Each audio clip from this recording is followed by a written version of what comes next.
रही। मैं हूं इबादुल्लाह, आप लोगों का टीचर मैथ्स का। आज हम क्लास 7 का मैथ्स शुरू करते हैं स्टार्टिंग से, जिसका पहला यूनिट है रैशनल नंबर और पहला टॉपिक भी है रैशनल नंबर। तो पहले हम रैशनल नंबर को डिफाइन करेंगे कि what is rational number. Rational number क्या है? तो रैशनल नंबर को हम इस तरह डिफाइन कर सकते हैं कि a number that can be expressed in the form of p by q is called rational number. ऐसे नंबर जिसको हम p by q फॉर्म में रिप्रेजेंट कर सकते हैं, लिख सकते हैं, उसको हम क्या कहते हैं? Rational number. लेकिन रैशनल नंबर के लिए एक ही शर्त है, जस्ट वन कंडीशन, कि but q is equal to not equal to 0, कि q is not equal to 0, q 0 के बराबर नहीं आएगा। क्योंकि अगर q 0 के बराबर आया तो उसको हम रैशनल नंबर नहीं कह सकते। फॉर एग्जांपल मैं रैशनल नंबर के कुछ एग्जांपल देता हूं कि एग्जांपल ऐसे ले आप रैशनल नंबर का एग्जांपल है 7/6, 5/3, 4/2, 7/3। लेकिन इसको हम क्या कह सकते हैं? ये हमारे साथ रैशनल नंबर है, ये भी हमारे साथ रैशनल नंबर है, ये भी हमारे साथ रैशनल नंबर है। क्यों रैशनल नंबर है? क्योंकि ये p by q फॉर्म में हमने लिखा है। लेकिन अगर कोई ऐसा नंबर आया कि 6/0, 5/0, 3/0, तो उसको हम क्या कहते हैं? ये हम इसको रैशनल नंबर नहीं कह सकते। क्यों नहीं कह सकते?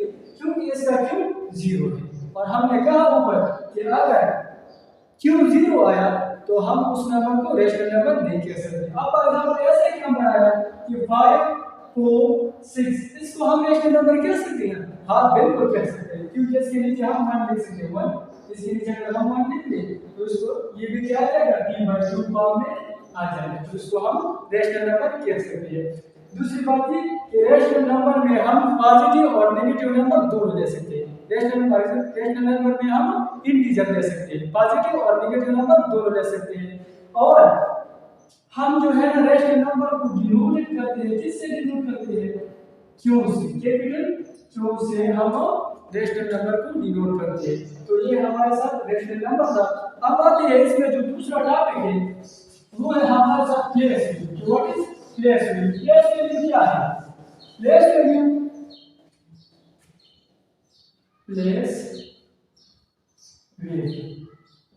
किसी नंबर की जगह उसका वैल्यू पुट करने को हम क्या कहते हैं? प्लेस वैल्यू कहते हैं। फॉर एग्जांपल आपके साथ एक नंबर है 229,139, तो प्लेस वैल्यू के लिए हम पहले एक टेबल बनाते हैं। टेबल क्या होता है? हम आप लोगों ने बच्चों पढ़ा होगा कि हम कहते हैं कि ones, tens, hundred, thousand, 100,000 and अब देखते हैं मिलियन। ये क्या जाएगा? इन 100,000, 1,000, 100, टेंस, वंस। तो हम क्या लिखते हैं? अब अपनी हर एक की अपनी अपनी वैल्यू होती है इस टेबल में। ये क्या है? 9 किसकी जगह है? वंस की जगह। हम पहले स्टार्ट कैसे लेंगे? राइट साइड से स्टार्ट लेंगे। 3 किसकी जगह है? टेंस की जगह। 1 किसकी आ जाएगा? 100 की जगह। तो 9 किसकी जगह आ जाएगा? 1000 की जगह। 2 किसकी जगह आ जाएगा? 100,000 का, और वो मिलियन की जगह आ जाएगा। अब अगर आप इसकी अपनी वैल्यू लिखते हैं तो इस 1 का मतलब है वंस, इस 10 का मतलब है 10, इस 100 का मतलब है 100, इसका मतलब है 1000। ठीक है, तो आप इसको मल्टीप्लाई करें। एग्जांपल मैं इसको मल्टीप्लाई करता हूं 1, तो ये 9 है और इसको 10 में, क्योंकि ये 10 की जगह पर है, तो अगर मैं 10 में मल्टीप्लाई करूं 10 में तो क्या आ जाएगा? 30। अगर इसको मैं क्या करूं 1 को मैं 100 से मल्टीप्लाई करूं तो ये क्या आ जाएगा? 100 इसकी वैल्यू आ जाएगा।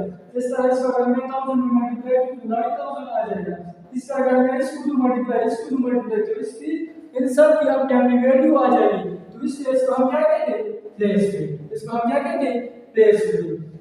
अब इसमें दो बातें हैं। अब ये जो नंबर है इसको हम स्टैंडर्ड नंबर कहते हैं। इसको हम क्या कहते हैं? Standard number. और इस तरह का नंबर आए कि इसको स्टैंडर्ड नंबर में लिखो और एक्सपेंडेड फॉर्म में लिखो। तो ये तो स्टैंडर्ड नंबर, ये तो ऑलरेडी स्टैंडर्ड नंबर में है, तो अब हम इसको एक्सपेंडेड में आप लोग लिखना चाहे तो एक्सपेंडेड में इसी तरह लिखिए, जिस तरह मैंने लिखा कि 9,000 प्लस 100 प्लस 30 प्लस 9, क्योंकि ये सब अपने प्लस करके ये नंबर बनाया है। ये नंबर ये सेंस, ये सब नंबर प्लस हुआ है तो ये नंबर आएगा। तो इसलिए इसको हम क्या कहते हैं, प्लेस वैल्यू। थैंक यू बच्चों, उम्मीद है आप लोगों को समझ में आया होगा रेशनल नंबर और place value. Thank you so much.